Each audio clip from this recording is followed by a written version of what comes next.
So two things moving the market: the president's tweet on meeting with President Xi, but also Draghi, too. A lot of people like to discount Draghi, but just look what happened at 4 a.m. in the morning here.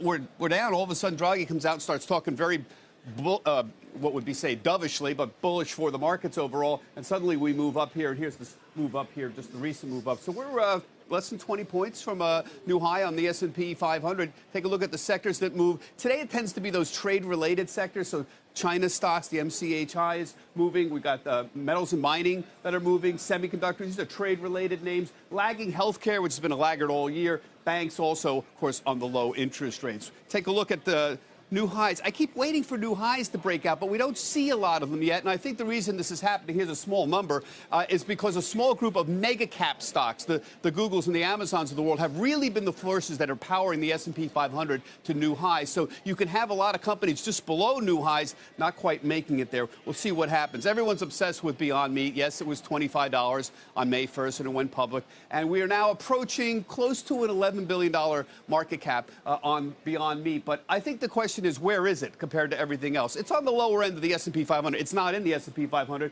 but it's just below $11 billion. Molson Coors is $11 billion. Marathon Oil is $11 billion.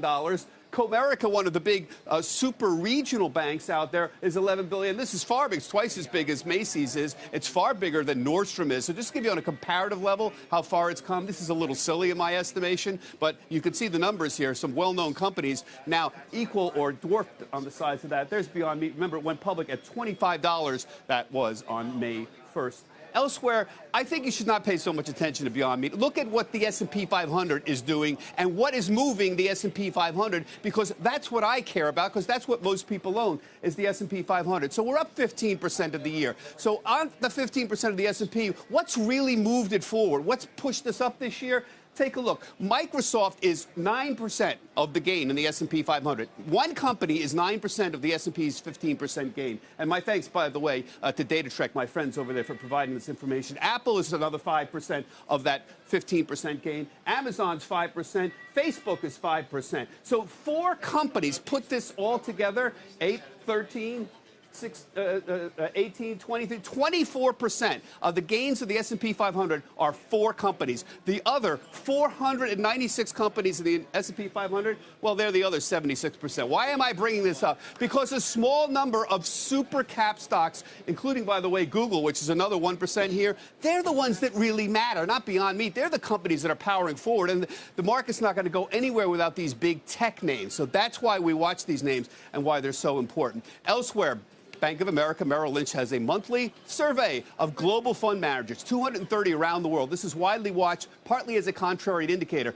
And boy, have they turned bearish. I mean, this is the most bearish they've been in a long time. Basically, they're into bonds, they're into cash, they're into utilities, and they're basically away from equities in the United States other than that, and also away from European equities. The most crowded trade, everybody watches this one, long U.S. Treasuries, and number two is long technology. Number three out there distantly, long the dollar is a crowded trade. So what's the pain trade? The pain trade, the contrarian trade that would cause the most damage to all these people who are in this position would be just stay long stocks and stay short treasuries. And that's why a lot of people believe that this is the most likely scenario. We'll keep an eye on that. Guys, back to you.